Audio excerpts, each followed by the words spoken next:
मेरे बड़े भाई साहब मुझसे 5 साल बड़े हैं, लेकिन मैं 3 दर्जे ही आगे।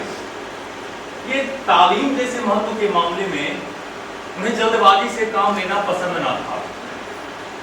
इस भवन की बुनियाद को वो मजबूत डालना चाहते थे, जिस पर एक आलीशान महल बन सके। 1 साल का काम 2 साल में करते, कभी कभी तो 3 साल भी लग जाते थे। अगर बुनियाद ही पुख्ता ना हो तो फिर भवन पायेदार कैसे बने? मैं छोटा था, वो बड़े थे, लेकिन देखने में मैं बड़ा और वो छोटे। उन्हें मेरी तंबीह और निगरानी का पूरा और जन्मसिद्ध अधिकार था, और मेरी शालीनता बस इसी में थी उनके हुक्म को कानून समझूं। वो स्वभाव से बड़े ही अध्ययनशील थे, हमेशा किताबें खोले बैठे रहते। कभी कभी अपने दिमाग को आराम देने के लिए कॉपी पर या किताबों के हाशिए पर कुत्ते, बिल्लियों, चिड़ियों इत्यादि की तस्वीरें बनाया करते थे। कभी कभी एक ही नाम या शब्द या वाक्य 10-20 बार यूं ही लिख डालते। कभी एक शेर को अपने सुंदर सुंदर अक्षरों से बार बार नकल करते थे। कभी कोई ऐसी शब्द रचना कर डालते जिसमें ना कोई अर्थ होता और ना ही सामंजस्य। मसलन मैंने उनकी कॉपी पर एक इबारत देखी, स्पेशल अमीना।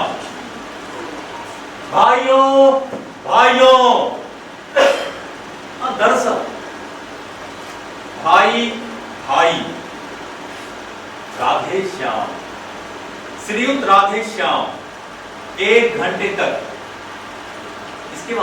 इसके बाद एक आदमी का चेहरा बना हुआ था। मैंने बहुत चेष्टा की कि इस पहली का कोई अर्थ निकालूं, लेकिन असफल रहा। वो 9वीं जमात में थे और मैं 5वीं में। उनकी शब्द रचनाओं को समझना मेरे लिए छोटी मुंह बड़ी बात थी। मेरा पढ़ने में बिल्कुल भी जी नहीं लगता था। मौका पाते ही हॉस्टल से निकलकर मैदान में कभी कभी कंकड़ियां उछालता तो कभी कागज की तितलियां उड़ाता, और कभी कोई साथी मिल जाए तो फिर पूछना ही क्या। उसके साथ कभी चारदीवारी पर चढ़कर नीचे कूद रहे, कभी फाटक पर चढ़कर उसे आगे पीछे कर मोटर कार का आनंद ले रहे। लेकिन कमरे में घुसते ही भाई साहब का रौद्र रूप देखकर काम सूख जाते थे, और उनका पहला सवाल होता, कहां थे? यही सवाल हमेशा इसी ध्वनि में पूछा जाता, और इसका जवाब मेरे पास केवल और केवल मौन था। पता नहीं जबान से यह बात क्यों न निकलती थी कि जरा सा बाहर खेल रहा था। मेरा मौन कह देता था, मुझे अपना अपराध स्वीकार है, और भाई साहब के लिए इसके सिवा दूसरा कोई इलाज न था। स्नेह और रोष से मिले हुए शब्दों में मेरा सत्कार करें। इस तरह अंग्रेजी पढ़ोगे तो जिंदगी भर पढ़ते रहोगे, एक हर्ष नहीं आएगा। अंग्रेजी पढ़ना कोई हंसी खेल नहीं है। ये ऐरा गहरा नत्थु खैरा सभी अंग्रेजी के विद्वान हो जाए। यहाँ रात दिन आंखें फोड़ने पड़ती है, खून जलाना पड़ता है, तब जाकर कहीं विद्या आती। और आती क्या है? गाने वाला। बड़े से बड़े विद्वान शुद्ध अंग्रेजी लोग लिख नहीं सकते। बोलना तो बहुत दुख की बात है। मैं कहता हूं तुम कितने भोगा हो कि मुझे देखकर भी सबक नहीं लेते। मैं कितनी मेहनत करता हूं, रोज क्रिकेट और हॉकी के मैच होते हैं, मुझे तुमने कभी देखने जाके देखा? मैं दिन रात पढ़ता रहा, एक गणित में 2-2, 3-3 साल पढ़ा रहा था। फिर तुम कैसे आशा करते हो यूं ही खेलकूद में वक्त गंवाकर तुम पास हो जाओ? मुझे तो 2 ही 3 साल लगते। तुम उम्र भर इसी दर्जे में पड़े सड़ते रहोगे। अगर इस तरह से उम्र गंवानी है, इससे बेहतर है कि घर चले जाओ, मजे से गुल्ली डंडा खेलो। क्यों दादा की गाड़ी कमाई के रुपये बर्बाद करते? मैं उनकी यह लताड़ सुनकर आंसू बहाने लगता। अपराध तो मैंने किया था, यह लताड़ कौन सहे? भाई साहब उपदेश देने की कला में निपुण थे। अरे कभी कभी ऐसी लगती बातें कहते, ऐसे सूती बात चलाते कि जिगर के टुकड़े हो जाते थे और हिम्मत छूट जाती। इस निराशा के बीच में मैं ये जरा सी देर के लिए सोचने लगता कि क्यों ना मैं घर चला जाऊं। अरे जो काम मेरे बूते के बाहर का है उसमें अपना हाथ डालकर क्यों अपनी जिंदगी को खराब करूं। मुझे अपना मूर्ख रहना मंजूर था, लेकिन इतनी मेहनत से तो मुझे चक्कर आ जाता था और फिर घंटे 2 घंटे बाद निराशा के बादल पूरी तरह से फट जाते थे और मैं इरादा करता कि अब से कुंजी लगा कर पढ़ूंगा। चटपट एक टाइम टेबल बना डालता था, बिना कोई नक्शा बनाए, बिना कोई स्कीम तैयार किए, कोई काम शुरू कैसे करूं। और इस टाइम टेबल में खेल कूद की मौज बिल्कुल ही उड़ जाती थी। प्रातः काल उठना, 6 बजे हाथ मुंह धोकर नाश्ता कर पढ़ने बैठ जाना, 6 से 8 अंग्रेजी, 8 से 9 हिसाब और 9 से 9:30 तक इतिहास। उसके बाद भोजन और फिर स्कूल से 3:30 बजे वापिस आकर आधे घंटे के लिए आराम और फिर 4 से 5 बजे तक भूगोल, 5 से 6 बजे तक अंग्रेजी ग्रामर पढ़ना और फिर आधे घंटे के लिए हॉस्टल के सामने टहलना और फिर 7:30 से 8 तक अंग्रेजी कंपोजिशन और फिर भोजन करके 9 से 10 बजे तक हिंदी और 10 से 11 विविध विषय और फिर विश्राम। मगर टाइम टेबल बनाना एक बात है और उस पर अमल करना दूसरी बात। पहले ही दिन से उसकी अवहेलना शुरू हो जाती थी। मैदान की वो सुखद हरियाली,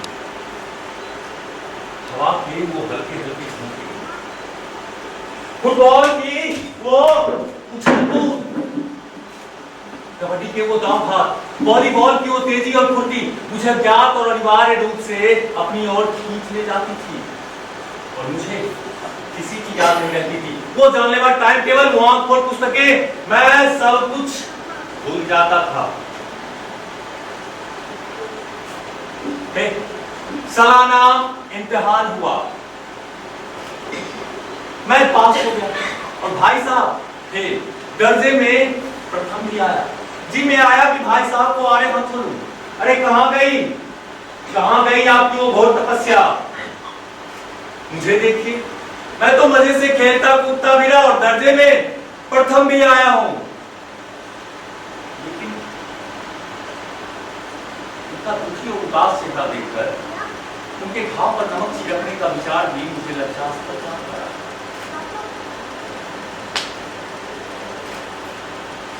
नहीं, ऐसा नहीं करना चाहिए था।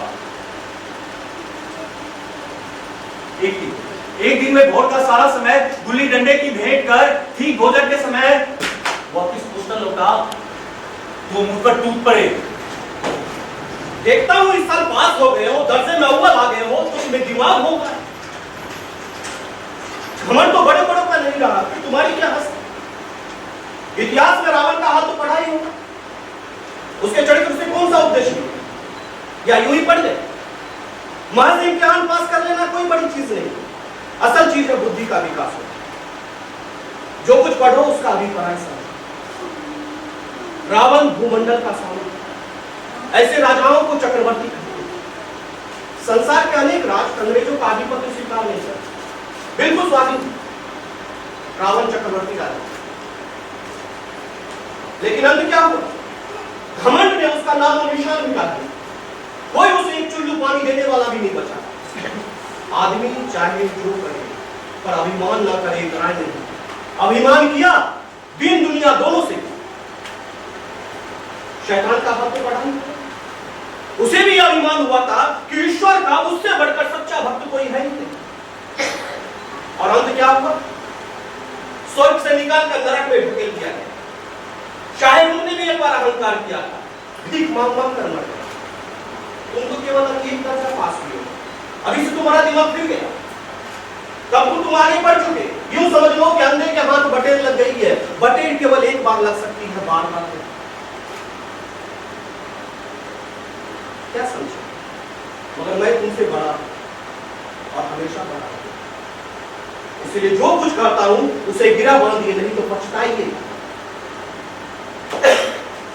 और एग्जाम के टाइम में ज्योमेट्री तो बस खुदा की पनाह।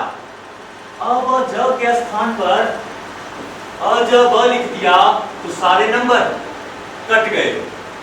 अरे कोई निर्दयी मुमतहिनों से पूछो कि अ ब ज और अ ज ब में क्या फर्क है? क्यों व्यर्थ की बातों के लिए छात्रों का खून करते हो? दाल भात रोटी खाई, क्या रोटी दाल भात क्या रखा है इसमें?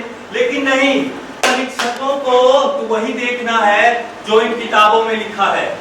ये चाहते हैं कि लड़के अक्षर अक्षर रट डालें और इसी रटंत का नाम शिक्षा रखोना है।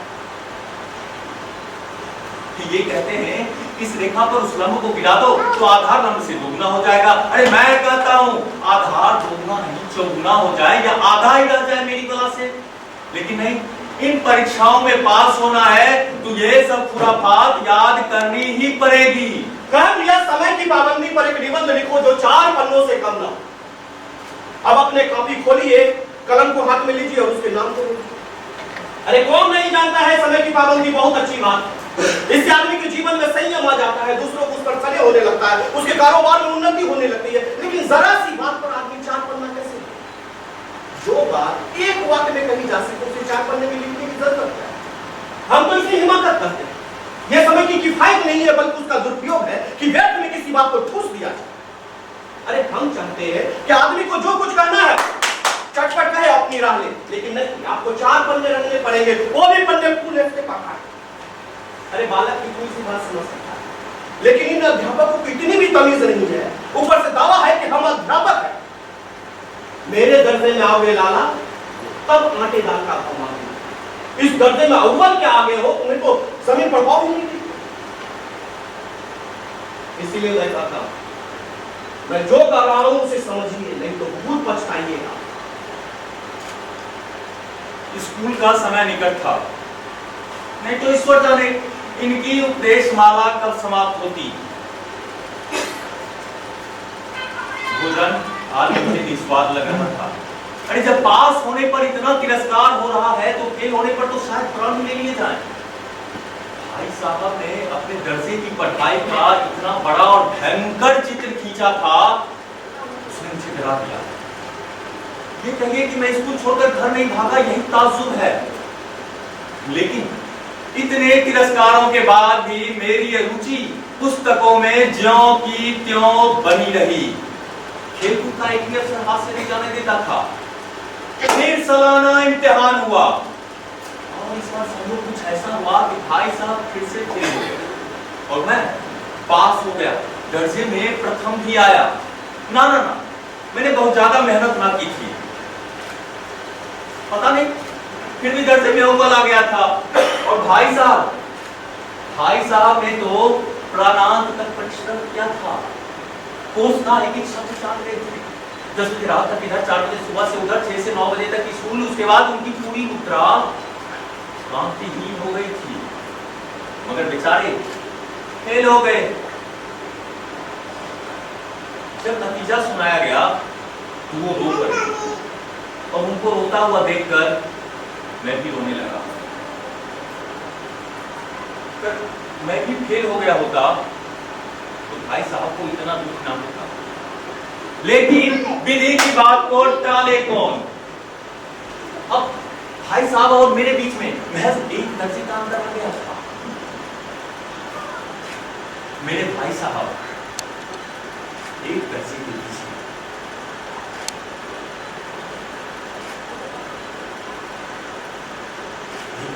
मात्र एक दर्जे का अंतर आ गया था। और इसी समय मेरे मन में भावना ने जन्म लिया कि कहीं भाई साहब 1 साल और फेल कर जाएं तो उनके बराबर आ जाऊंगा।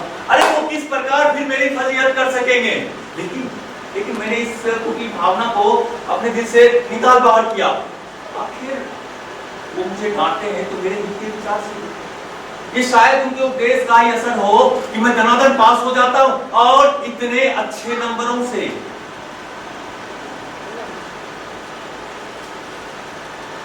अब भाई साहब कुछ नर्म पड़ गए, मुझे डांटने का अवसर पाकर भी उन्होंने धीरज से काम लिया। शायद अब वो खुद समझने लगे थे कि उन्हें अब मुझे डांटने का अधिकार नहीं रहा, या रहा भी तो बहुत कम। मेरी स्वतंत्रता भी बढ़ी और मैं भाई साहब की सहिष्णुता का अनुचित लाभ उठाने लगा, मजे से खेलकूद में शरीक होने लगा था। अब भाई साहब के घर से जो थोड़ा बहुत पढ़ लिया करता था वो भी धीरे धीरे बंद हुआ, और इसी बीच मुझे हुआ उन्होंने का नया शौक चढ़ा। अभी घर का सारा समय पतंगबाजी की भेंट चढ़ता था। ना, ऐसा नहीं था कि मैं भाई साहब का आदर नहीं करता था, डरता था, उनकी नजर से बचाकर कदमों में उड़ाता। ये मांझे बांधा करने देना, ये पतंग टूर्नामेंट की जो भी सारी तैयारियां थी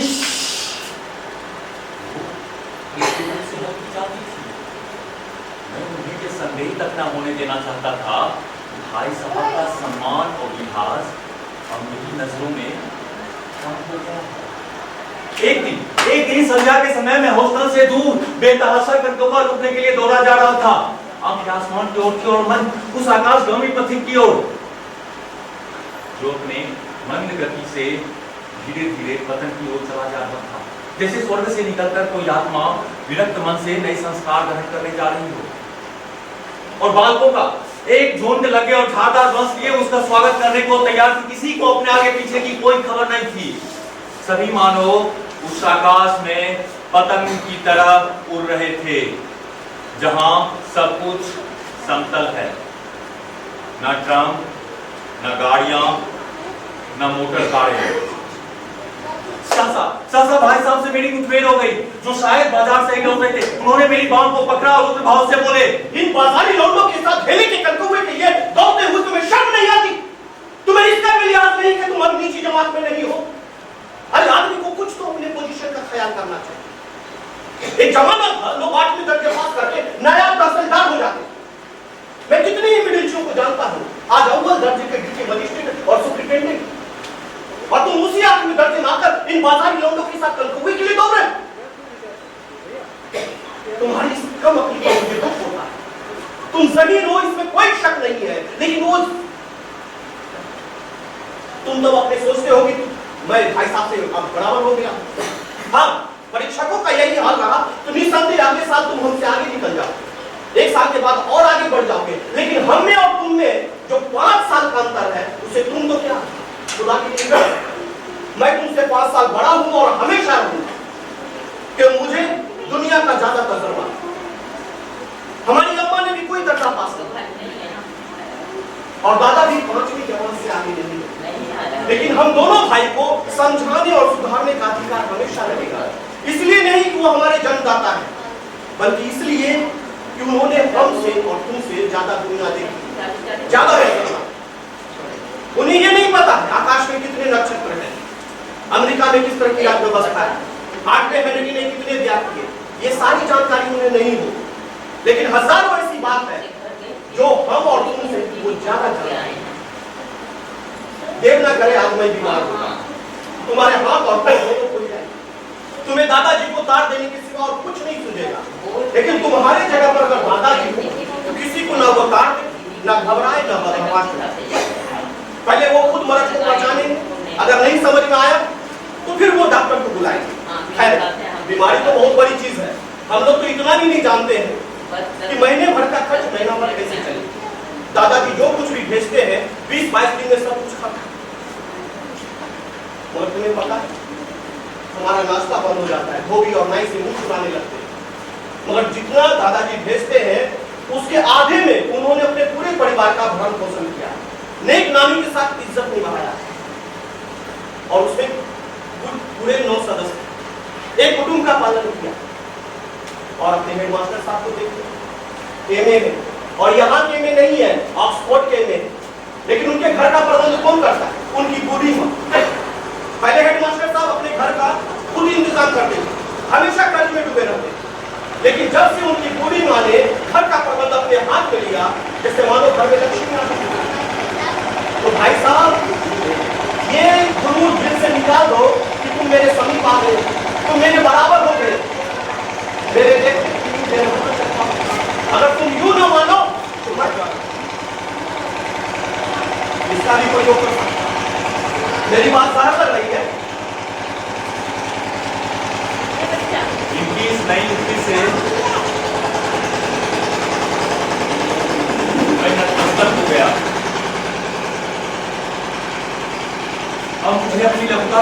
अनुभव हो रहा था और भाई साहब के लिए मन में श्रद्धा उत्पन्न हुई। मैंने सदर आंखों से कहा, हरगिज नहीं, आपको यह कहने का पूरा और जन्मसिद्ध अधिकार है। वो बनाने को मना नहीं करता, मेरा भी जीवन चाहता है, पर क्या करूं? खुद मेरा करूं तो फिर तुम्हारी रक्षा कौन करेगा? यह कर्तव्य तो मेरे सिर है। सहसा उसी समय एक कटा हुआ कंडोवा हमारे ऊपर से गुजरा। उसकी डोर लटक रही थी। मैंने लपक कर उसकी डोर को अपने हाथ में थामा और हॉस्टल की तरफ दौड़ लगा दी।